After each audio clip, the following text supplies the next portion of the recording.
आपके सामने जो राजस्थान का मानचित्र है, इस राजस्थान के मानचित्र में ये जिला है जिसका नाम है झालावाड़। झालावाड़ झालावाड़ राजस्थान में सर्वाधिक वर्षा वाला जिला है।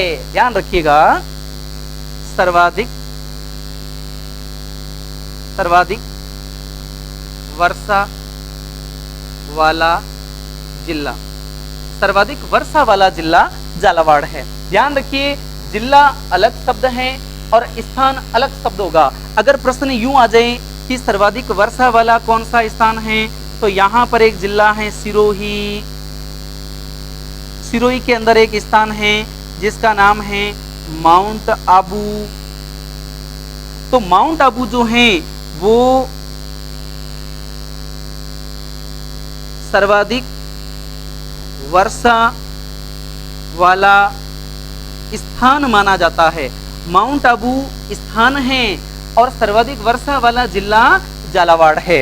तो स्थान का अलग प्रश्न है और जिले का अलग प्रश्न है। इसको इस तरीके से समझना है आपको। ध्यान रखिएगा कि राजस्थान में सर्वाधिक वर्षा वाला जिला जो है वो कौन सा जिला है, झालावाड़ है। सबसे ज्यादा वर्षा यहाँ है। अब प्रश्न यूं बनता है, तो बताइए सर्वाधिक आर्द्रता वाला जिला कौन सा है। तो जहां वर्षा ज्यादा होगी वहां आर्द्रता भी ज्यादा होगी। तो सर्वाधिक आर्द्रता वाला जिला भी कौन सा है, झालावाड़। सर्वाधिक आर्द्रता वाला जिला वो भी कौन सा है, झालावाड़ है। सर्वाधिक आर्द्रता वाला जिला भी कौन सा है, झालावाड़। और अगर ऐसे ही प्रश्न आ जाए कि बताओ राजस्थान में सर्वाधिक आर्द्र स्थान कौन सा है, तो आर्द्र स्थान किसे माना जाएगा, माउंट आबू को माना जाएगा। आर्द्रता वाला स्थान, अगर आर्द्र स्थान की बात भी की जाएगी तो माउंट आबू का नाम आएगा। आर्द्र स्थान और सर्वाधिक वर्षा वाला स्थान माउंट आबू सिरोही में पड़ता है, और सर्वाधिक आर्द्रता वाला जिला और सर्वाधिक वर्षा वाला जिला, उसका उत्तर हो जाएगा झालावाड़। ध्यान रखिएगा, किसका नाम आ जाएगा, झालावाड़ का नाम आएगा। यहां पर चूंकि वर्षा ज्यादा होती है, वर्षा ज्यादा होती है, इसीलिए ऐसा माना जाता है। अब वर्षा पर एक प्रश्न आता है कि बताइए राजस्थान में सर्वाधिक वर्षा किन महीनों में होती है। तो जुलाई, अगस्त, सितंबर। लगभग 90 से 95% जो बारिश होती है वो इन 3 महीनों में हो जाती है, जुलाई, अगस्त, सितंबर। अब यहां पर एक एक प्रश्न को आप समझिएगा। जुलाई, अगस्त, सितंबर, 90% वर्षा इन 3 महीनों में हो जाती है, जुलाई, अगस्त, सितंबर में हो जाती है।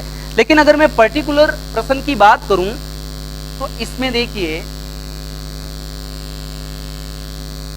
सर्वाधिक वर्षा वाला माह, सर्वाधिक वर्षा वाला महीना कौन सा रहेगा, जुलाई। राजस्थान में सर्वाधिक वर्षा वाला महीना जुलाई माना जाएगा। अब अगला प्रश्न आता है,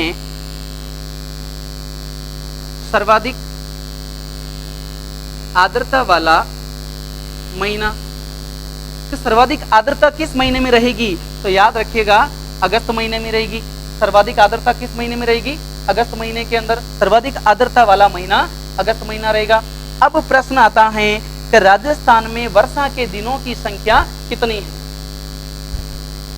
राजस्थान में वर्षा के दिनों की संख्या कितनी है, आपके सामने ऑप्शन आ जाते हैं 4। आप आराम से देखिएगा और अपने मन में जज कीजिएगा कि इसका उत्तर क्या होगा। सर्वाधिक राजस्थान में वर्षा के दिनों की संख्या, वर्षा के दिन, पहला ऑप्शन हो गया 26 दिन, 27 दिन, 28 दिन, 29 दिन। ये 4 ऑप्शन हैं आपके सामने कि राजस्थान में कुल वर्षा के दिनों की संख्या कितनी है।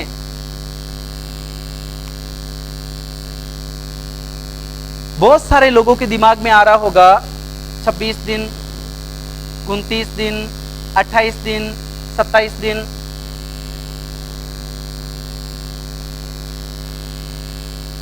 वर्षा के दिनों की संख्या कितनी है भाई? लगभग कितने दिन बारिश होती है राजस्थान में? लगभग 29 दिन राजस्थान में वर्षा होती है। ध्यान रखिएगा, पूरा एक महीना नहीं होती है, 29 दिन। और 29 दिन वर्षा जो अपने यहाँ पर बात करें, ऋतुओं को 4 भागों में बांटते हैं, है ना? शीत ऋतु, ग्रीष्म ऋतु, वर्षा ऋतु और शरद। तो यहाँ पर आप देखेंगे जो वर्षा ऋतु है वो 3 महीनों में है, जुलाई, अगस्त, सितंबर। इन महीनों के अंदर अगर हम बात करें तो सबसे ज्यादा 90% वर्षा हो जाती है। और ध्यान रखिएगा, वर्षा के कुल दिनों की संख्या 29 मानी गई है। और औसत वर्षा कितनी होती है? औसत वर्षा राजस्थान में अभी थोड़ी देर मैंने पहले आपको बताई थी 57.70 सेंटीमीटर। कुछ किताबों में इसको 51 भी बताया गया है, 57.51 सेंटीमीटर। राउंड फिगर में अगर मैं बात करूं 58 सेंटीमीटर। राजस्थान में जो वर्षा होती है वो राउंड फिगर में लगभग हो जाती है 58 सेंटीमीटर। तो ये सभी डाटा आपको ध्यान में रखने हैं। अब हमने बात कर ली वर्षा के बारे में कि राजस्थान में जो वर्षा है वो किस तरीके से होती है, कितने दिन होती है, किन किन महीनों में होती है, ये तो सारी बातें हो गई। अब यहां पर हम बात करते हैं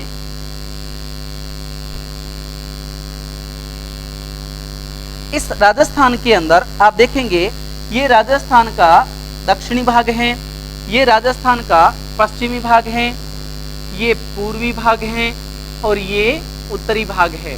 आराम से समझिएगा, राजस्थान के यहां पर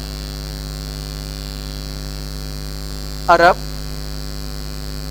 सागर हैं, ध्यान रखिए, अरब सागर हैं। फिर यहां पर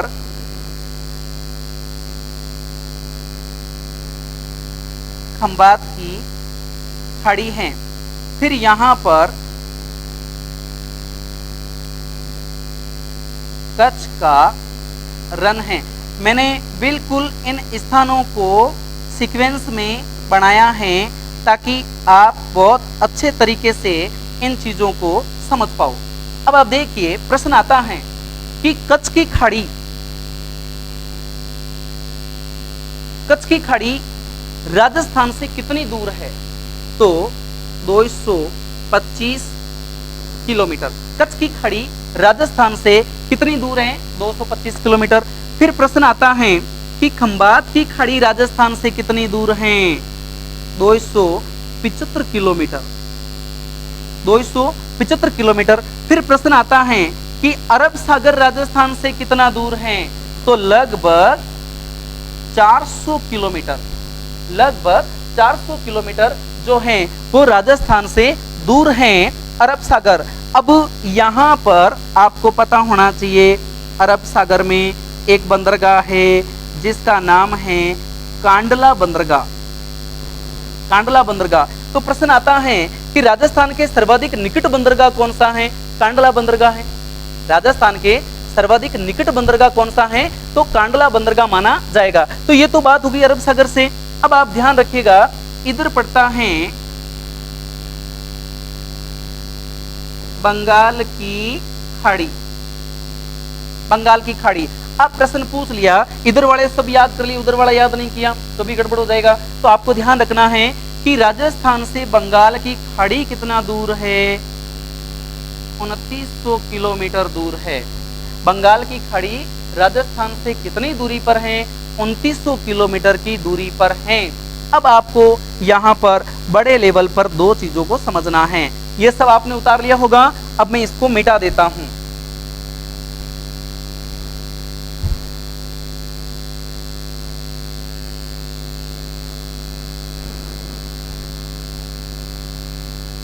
अब हम यहां पर बात करेंगे, देखिए ये दक्षिण हो गया, ये पश्चिम हो गया, ये हो गया अरब सागर। अरब सागर। अरब सागर से मानसून राजस्थान में आता है। अब ये जो दो जिले हैं, ये दो जिले ये वागड़ कहलाते हैं। वागड़। आप समझ गए होंगे वागड़ किस क्षेत्र को कहा जाता है? डूंगरपुर, बांसवाड़ा, इस क्षेत्र को वागड़ कहा गया है। इसका मतलब जो अरब सागर से जो मानसून आता है राजस्थान में सर्वप्रथम प्रवेश कहां पर करता है? ध्यान रखिएगा, प्रवेश कहां पर करता है? वागड़ क्षेत्र से। या अगर जिला पूछ ले, पर्टिकुलर जिला पूछ ले, तो आपको बताना है बांसवाड़ा। किस जिले से प्रवेश करता है? बांसवाड़ा से प्रवेश करता है। ध्यान रखिएगा, राजस्थान में मानसून किस जिले से प्रवेश करता है? बांसवाड़ा से प्रवेश करता है। ठीक है, मानसून की बात कर रहा हूं। कौन से मानसून की बात कर रहा हूं? अरब सागरीय मानसून की बात कर रहा हूं। इसका दूसरा नाम आता है दक्षिण पश्चिम, यानी मैं यहां लिख देता हूं दक्षिण पश्चिम का मानसून। ठीक है, दक्षिण पश्चिम का मानसून जो है वो इधर से आता है। अब आप देखिएगा यहां पर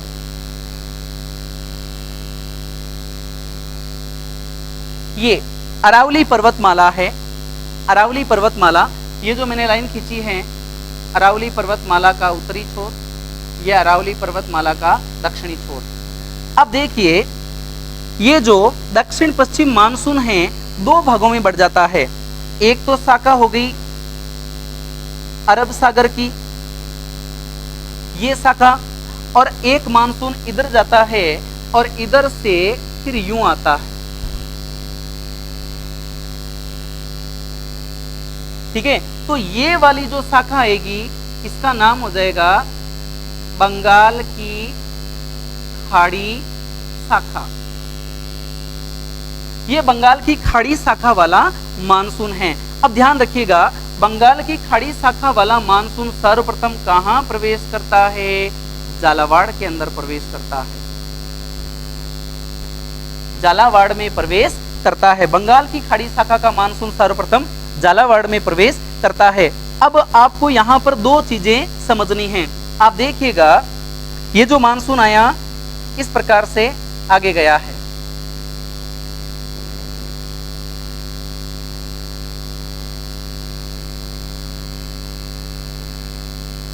यानी कि अरब सागरीय जो शाखा है, या यूं कहूं दक्षिण पश्चिम का जो मानसून है वो दक्षिण पश्चिम से उत्तर पूरब की ओर आगे बढ़ता है। ध्यान रखिएगा, राजस्थान में मानसून आगे किधर बढ़ता है? तो यहां पर एक छोटा मैप देख लीजिए, शायद आपको जल्दी से समझ में आ जाए। ये है उत्तर, ये है दक्षिण, ये है पश्चिम और ये है पूरब। अब राजस्थान के मैप में मैंने जो चीज बनाई है, जो ये बनाया है, उसको मैं इस तरीके से समझा रहा हूं। अब आपको समझ में आ गया होगा कि ये मानसून किधर जा रहा है? दक्षिण पश्चिम से उत्तर पूरब की ओर आगे बढ़ता है, आगे बढ़ता है। ध्यान रखिएगा, राजस्थान में जो दक्षिण पश्चिम मानसून है या जो अरब सागरीय शाखा है वो दक्षिण पश्चिम से उत्तर पूरब की ओर आगे बढ़ता है। अब यहां पर एक बात तो ये हो गई। अब मैं बात करूं बंगाल की खाड़ी शाखा। बंगाल की खाड़ी शाखा को आप इस प्रकार से देखिए, ये इस तरीके से आगे चलती है। अब ये वाला जो क्षेत्र है इसके इधर, चूंकि ये पहाड़ी वाला क्षेत्र आ गया, अरावली पर्वतमाला वाला क्षेत्र आ गया, तो इस अरावली के पूर्व में बंगाल की खाड़ी शाखा वर्षा अधिक करती हैं, इसीलिए सर्वाधिक वर्षा वाला जो जिला है वो झालावाड़ को माना जाता है। सबसे ज्यादा वर्षा वाला जिला झालावाड़, क्योंकि ये अरावली के पूरब में है, मानसून सबसे पहले भी इधर ही आता है, सबसे ज्यादा बारिश झालावाड़ जिले के अंदर होती है। अब ये हो गया अरावली वाला क्षेत्र। अरावली के अब आप देखिए ये जो अरब सागरीय मानसून आया है ये अरावली के समानांतर आगे चला गया। अरावली इसके बीच में बाधा नहीं बनी, और बाधा नहीं बनने के कारण अच्छी वर्षा नहीं हुई। ये ध्यान रखना है आपको, क्योंकि दक्षिण पश्चिम का जो मानसून है वो अरावली के समानांतर निकल जाता है, इसलिए ये मानसून बहुत कम वर्षा करता है, बहुत ही कम वर्षा करता है। यानी अगर एक परसेंटेज दे दूं कि अरब सागरीय मानसून से राजस्थान में कितनी वर्षा होती है, तो लगभग 15% बारिश होती है।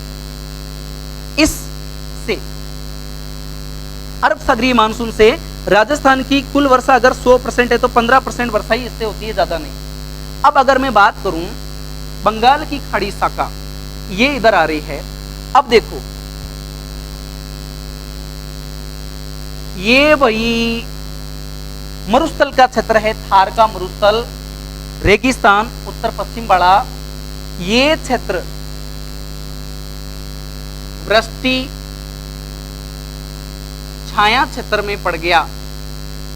चूंकि यहां मैं आपको समझा दूं कि ये जैसे अरावली पर्वतमाला है, तो यहां से फ्लो होकर के जो मानसून बनकर के आया है, जो बादल आए हैं, वो इस पर्वतमाला के इस ढाल पर, इधर वाले ढाल पर ज्यादा बारिश कर देंगे। चूंकि ऊंचाई आ गई तो ऊंचाई के कारण ये बादल ऊपर ही फ्लो हो जाते हैं। अब बादल ऐसा तो है नहीं कि यहां से नीचे उतर जाएंगे, ऐसा नहीं होता है। बादल एक बार फ्लो करने के बाद में ऊपर के ऊपर ही निकल जाते हैं, और इस मरुस्थल के अंदर कुछ भी बारिश नहीं होती है। इसीलिए ये जो थार का मरुस्थल है वो कम वर्षा का क्षेत्र बन गया, इसीलिए इसको कहा जाता है वृष्टि छाया प्रदेश। क्योंकि बंगाल की खाड़ी शाखा वाला जो भाग है वो फ्लो होने के बाद वापस नीचे नहीं आ पाता, और नीचे नहीं आ रहे का कारण भी है कि यहाँ पर वन नहीं है, बढ़िया जंगल नहीं है। यहाँ पर जो भी अभी हमने पहले बात करी है पिछले पार्ट के अंदर, पतझड़ीय वन है, अधिक से अधिक खेजड़ी वाले वृक्ष है यहाँ पर, और खेजड़ी की तो पत्तियां ही बहुत छोटी होती हैं। अब वो पत्तियां मानसून को कितना तो नीचे बुलाएगी, है ना, और बाकी पत्तियां कांटों का रूप धारण कर लेती हैं। तो जब बढ़िया सघन वनस्पति नहीं है तो वही मामला सारा गड़बड़ हो गया, एकदम सूखा रेगिस्तानी क्षेत्र हो गया, बिल्कुल सूखा, है ना। रेगिस्तान में या 61.11% भूभाग में बारिश नहीं होने का कारण एक तो दक्षिण पश्चिम मानसून का अरावली के समानांतर होना, दूसरा हो गया कि बंगाल की खाड़ी शाखा के ये वृष्टि छाया क्षेत्र में पड़ गया, तीसरा बड़ा कारण है कि ये रेगिस्तान है, रेगिस्तान में पेड़ नहीं है, और पेड़ नहीं होने के कारण भी बारिश नहीं होती है। तो जितने भी लोग वीडियो देख रहे हैं, मैं आप सभी लोगों से अपील करना चाहूंगा कि आप सभी लोग, अब जो वर्षा का मौसम आ गया है, ये जुलाई महीना चल रहा है, प्लीज आप लोगों से हाथ जोड़ के निवेदन है, अधिक से अधिक पेड़ लगाइए। और खासकर उन लोगों से अपील करूंगा जो कि पश्चिमी राजस्थान में आते हैं, पश्चिमी राजस्थान के जो 12-13 जिले जो हैं, इनके अंदर जो आते हैं, ये जिले वाले तो 100% पेड़ लगाए, कम से कम अपने जीवन में 5 पेड़ जरूर लगाए। ये क्षेत्र हरा भरा हो जाएगा, फिर तो बादल नाचते हुए नीचे आएंगे और मंगल ही मंगल हो जाएगा। तो आपको थोड़ा ध्यान रखना है, 61.11% भूभाग पर जंगल लगाने हैं, पेड़ लगाने हैं, बहुत सारे वन लगाने हैं, है ना। ऐसा आप लोग भी प्रण ले लीजिए। तो हम यहाँ पर बात कर रहे थे मानसून आगे किधर बढ़ता है, दक्षिण पश्चिम से उत्तर पूर्व की ओर मानसून आगे बढ़ता है। ये तो बात हो गई मानसून की। अब मैं बात करूंगा कि वर्षा की मात्रा किधर बढ़ती है और वर्षा की मात्रा किधर घटती है। तो इसको देखिए, मैं यहां पर लाइनों में बांट देता हूं। ये वाला क्षेत्र, ये तो हो गया 20 सेंटीमीटर वर्षा, ये वाला क्षेत्र हो जाएगा 40, ये वाला क्षेत्र हो जाएगा 60, ये वाला क्षेत्र हो जाएगा 80, और ये आगे वाला जो पूरा का पूरा जो भूभाग है, मैं कहूं ये 120 तक वाला हो जाएगा। आप समझ गए होंगे इस रेशियो को। अब आप देखिए, इसे जब आप ढंग से समझेंगे तो आपको पूरा मैटर समझ में आ जाएगा कि आखिर में समझाना क्या चाह रहा हूं। बहुत सारे लोगों को अभी तक बात समझ में नहीं आई होगी कि ये ऐसा मानचित्र क्यों हुआ, है ना। इसको समझिएगा आप। देखिए यहाँ पर कि ये 20 सेंटीमीटर, ये 40 सेंटीमीटर वर्षा रेखा, ये 60 सेंटीमीटर वर्षा रेखा, ये 80 सेंटीमीटर, और ये वाला जो भूभाग है ये 120 सेंटीमीटर तक वाला भाग है। अब आप देखिए कि यहाँ मैं तीर का निशान इधर लेके जा रहा हूं, ढंग से समझिएगा इस चीज को। अब आपको आसानी से समझ में आ जाएगा, क्योंकि यहाँ पर मैं एक छोटा मैप और बना देता हूं। जैसे ये मैंने बना दिया, ये हो गया उत्तर, दक्षिण, पूरब, पश्चिम। तो आप देखिए इस मानचित्र में मैंने तीर के निशान ऐसे बनाए हैं। अब आप देखिए उत्तर पश्चिम से दक्षिण पूरब की ओर वर्षा की मात्रा में बढ़ोतरी होती है, वर्षण में बढ़ोतरी होती है। कैसे होती है देखिए, यहाँ पर 20 सेंटीमीटर, यहाँ पर 40 सेंटीमीटर, यहाँ पर 60 सेंटीमीटर, आगे 80 सेंटीमीटर, फिर 120 वाला क्षेत्र आता है। तो आप देखिए कि वर्षा में वृद्धि किधर होती है, उत्तर पश्चिम से दक्षिण पूरब की ओर वर्षा की मात्रा में वृद्धि होती है। ध्यान रखिएगा, वर्षा की मात्रा में वृद्धि किधर होती है, उत्तर पश्चिम से दक्षिण पूरब की ओर वर्षा की मात्रा में होती है वृद्धि। अगर इसको उल्टा करके पूछ ले कि वर्षा की मात्रा में कमी कैसे होती है, तो आप देख लीजिए जैसे जैसे आप इधर जाएंगे वर्षा की मात्रा में क्या आ जाएगी, कमी। 120, 80, 60, 40, 20, और यहाँ तो एक ऐसा क्षेत्र आता है शून्य वनस्पति वाला सम। तो आप समझ सकते हैं कि दक्षिण पूरब से उत्तर पश्चिम की ओर, दक्षिण पूरब से उत्तर पश्चिम की ओर वर्षा की मात्रा में कमी आती है, वर्षा की मात्रा में कमी आती है। तो इस प्रकार से आप इस मानचित्र के द्वारा समझ चुके होंगे कि वर्षा की मात्रा में वृद्धि किधर होती है, वर्षा की मात्रा में कमी किधर होती है, मानसून आगे किधर बढ़ता है। अब देखो हमने यहाँ पर अरब सागरीय मानसून की बात करी, यहाँ पर जो आता है बंगाल खाड़ी शाखा, बंगाल खाड़ी शाखा। अब देखिए इस मानसून से राजस्थान में लगभग, इस शाखा से राजस्थान में लगभग 80% वर्षा होती है। 80% जो वर्षण होता है, बारिश होती है, वो राजस्थान में बंगाल खाड़ी शाखा से होती है। यानी राजस्थान में सर्वाधिक वर्षा किस शाखा से होती है, किस मानसून से होती है, बंगाल की खाड़ी शाखा मानसून से होती है। बढ़िया प्रश्न है, ध्यान रखिएगा।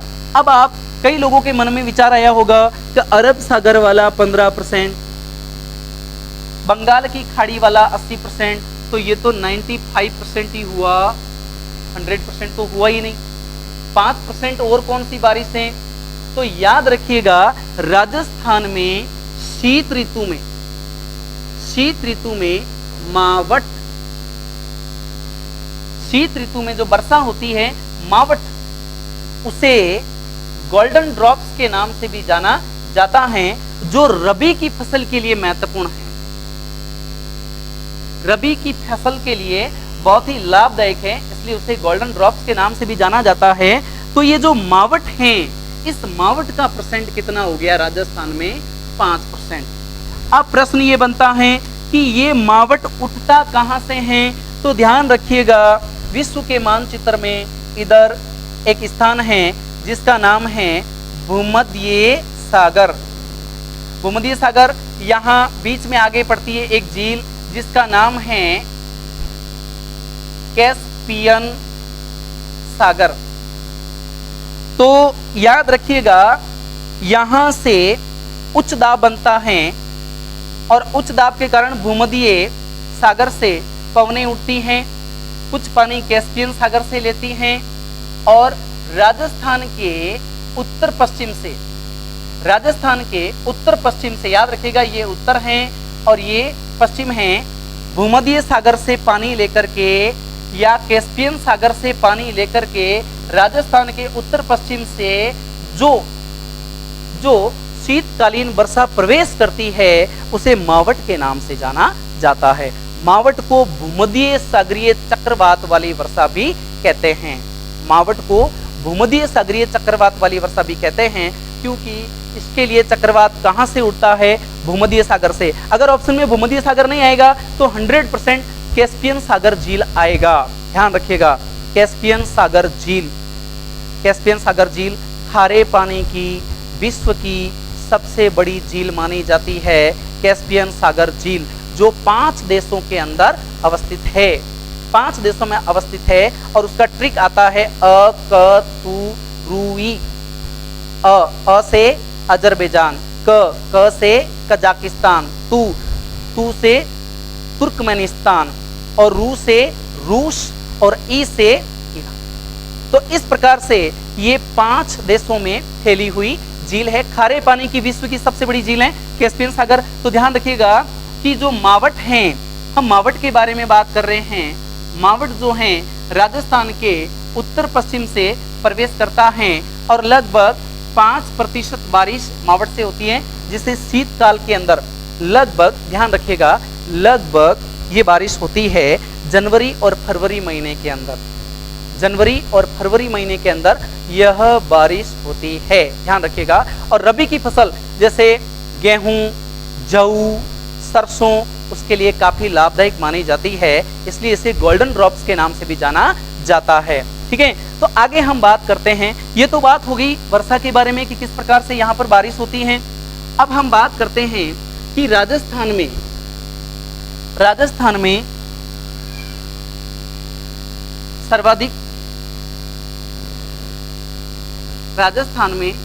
सर्वाधिक ठंडा स्थान कौन सा है?